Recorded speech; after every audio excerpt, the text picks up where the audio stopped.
इतिहास के पन्नों में दर्ज कई कहानियां आपने सुनी होंगी, लेकिन कुछ किस्से ऐसे होते हैं जो पहली बार सामने आते हैं। और आज हमारे पास एक ऐसा ही अनकहा अनसुना किस्सा है। तो तैयार हो जाइए हमारे शो पहली बार अनकहे किस्से के इस खास एपिसोड के लिए।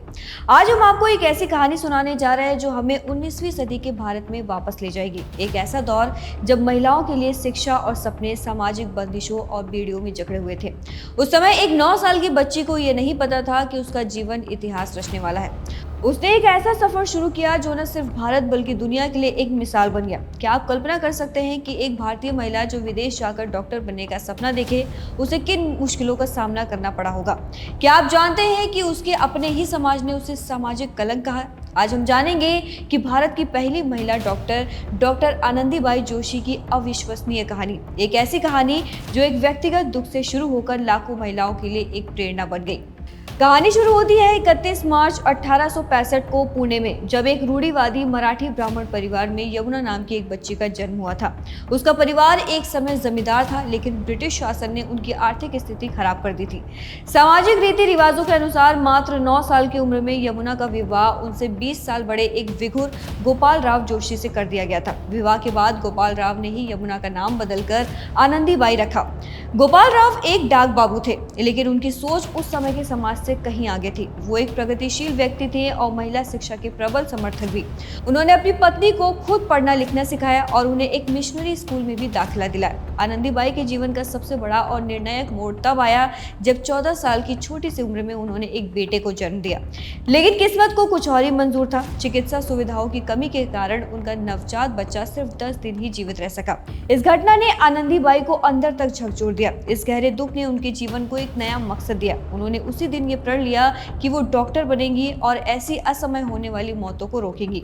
यह सिर्फ एक करियर का सपना नहीं था, बल्कि एक माँ के दर्द और समाज को बदलने की एक अटूट प्रेरणा थी। इस सफर में उनके पति गोपाल राव ने उनका पूरा साथ दिया। उन्होंने आनंदीबाई के डॉक्टर बनने के सपने को सच करने के लिए अपनी नौकरी कलकत्ता स्थानांतरित करा ली, ताकि वो यूरोपीय लोगों की मदद से आनंदीबाई को अमेरिका भेज सके। जब आनंदीबाई ने अमेरिका जाने का फैसला किया तो उनके ही समाज और यहाँ तक कि उनके ही रिश्तेदारों ने इसका कड़ा विरोध किया। लोग इसे सामाजिक कलंक कहते थे और उनके घर के बाहर विरोध करने के लिए इकट्ठा हो गए। लेकिन आनंदीबाई एक साधारण महिला नहीं थी। उन्होंने इस विरोध का सीधे और दिलेरी से सामना किया। 24 फरवरी 1983 को उन्होंने श्री रामपुर कॉलेज हॉल में एक विशाल जनसभा को संबोधित किया। उनके भाषण का शीर्षक था, मैं अमेरिका क्यों जा रही हूँ। इस भाषण में उन्होंने बहुत से तर्कसंगत बात रखी। उन्होंने बताया कि भारत में महिला डॉक्टरों की सख्त जरूरत है, क्योंकि भारतीय महिलाएं पुरुष डॉक्टरों के सामने इलाज करने में असहज महसूस करती है। उन्होंने अपने इस कदम को सिर्फ एक व्यक्तिगत महत्वाकांक्षा नहीं, बल्कि एक राष्ट्रीय मिशन के रूप में पेश किया। इस दमदार भाषण का ऐसा जादू चला कि विरोध तो शांत हुआ ही, साथ ही उन्हें पूरे भारत से वित्तीय मदद भी मिली। यहाँ तक कि तत्कालीन वायसराय ने भी 200 रुपए का योगदान दिया। अब आती है 7 अप्रैल 1983 को। आनंदीबाई ने भारत से अमेरिका की यात्रा शुरू की। वो समुद्र पार कर उच्च शिक्षा के लिए जाने वाली पहली उच्च जाति की हिंदू महिला थी। अमेरिका पहुंचने पर उन्हें पेंसिल्वेनिया की महिला चिकित्सा महाविद्यालय में दाखिला मिला, लेकिन उनका संघर्ष अभी खत्म नहीं हुआ था। अमेरिका में उन्हें कई चुनौतियों का सामना करना पड़ा। वहाँ के कठोर मौसम और अलग खाने पीने की वजह से उनका स्वास्थ्य लगातार खराब होता रहा। उन्हें तपेदिक यानी टीबी जैसी गंभीर बीमारी हो गई। एक और बड़ी समस्या थी उनकी पारंपरिक 9 गज की महाराष्ट्रीयन साड़ी। इस साड़ी के कारण ठंड में उनकी कमर और हाथ खुले रहते थे, जिसके कारण उनका स्वास्थ्य और भी बिगड़ गया। उनके पास 2 ही विकल्प थे, या तो ठंडी हवाओं का सामना करो या धुएं से भरे कमरे में रहो। यह सब उनके स्वास्थ्य को और खराब कर रहा था। उन्हें लगातार बुखार और खांसी रहने लगी, लेकिन इन सब शारीरिक कष्टों के बावजूद उनका हौसला नहीं टूटा। उन्होंने अपनी पढ़ाई में पूरी लगन दिखाई और केवल 2 साल में ही अपना पाठ्यक्रम पूरा कर लिया।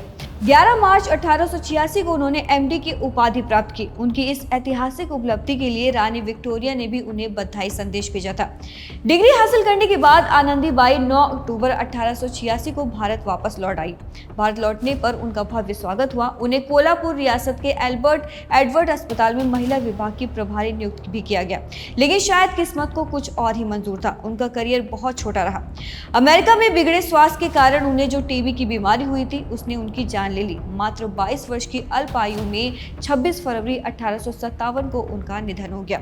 ये एक बहुत बड़ा और गहरा विरोधाभास था। जिस बीमारी को ठीक करने के लिए वो डॉक्टर बनी थी, उसी बीमारी ने उनकी जान ले ली। उनका निधन पूरे देश के लिए एक गहरा सदमा था, लेकिन उनका जीवन और उनकी मृत्यु दोनों ही भारत में बदलाव लाने का एक प्रतीक बन गया। उन्होंने भले ही अपने उद्देश्य को पूरी तरह से साकार न किया हो, लेकिन उन्होंने एक ऐसी मिसाल कायम की जिसकी कल्पना करना भी उस दौर में मुश्किल था। वो भारत में महिला शिक्षा, विशेषकर चिकित्सा शिक्षा की अग्रदूत बनी। उनकी जीवनी पर कई किताबें, एक टीवी सीरियल आनंदी गोपाल भी बना। उनकी विरासत को आज भी याद किया जाता है। 31 मार्च 2018 को गूगल ने उनकी 153वीं जयंती पर एक गूगल डूगल बनाकर उन्हें सम्मानित भी किया था। आनंदीबाई की कहानी केवल एक ऐतिहासिक उपलब्धि नहीं है, ये आज भी हमें सिखाती है कि हमारे समाज में महिला स्वास्थ्य सेवाओं और शिक्षा के क्षेत्र में अभी भी सुधार की जरूरत है। उनकी कहानी ये साबित करती है कि साहस और लगन से हर बाधा को पार किया जा सकता है। तो ये थी भारत की पहली महिला डॉक्टर आनंदीबाई जोशी की अनसुनी और प्रेरणादायक कहानी। एक ऐसा नाम जो हर उस महिला के लिए उम्मीद की किरण है, जो अपने सपनों को पूरा करने की हिम्मत रखती है। पहली बार अनकहे किस्से में आज के लिए बस इतना ही। अगली बार फिर मिलेगी एक अनसुने अनकहे किस्से के साथ। तब तक के लिए नमस्कार।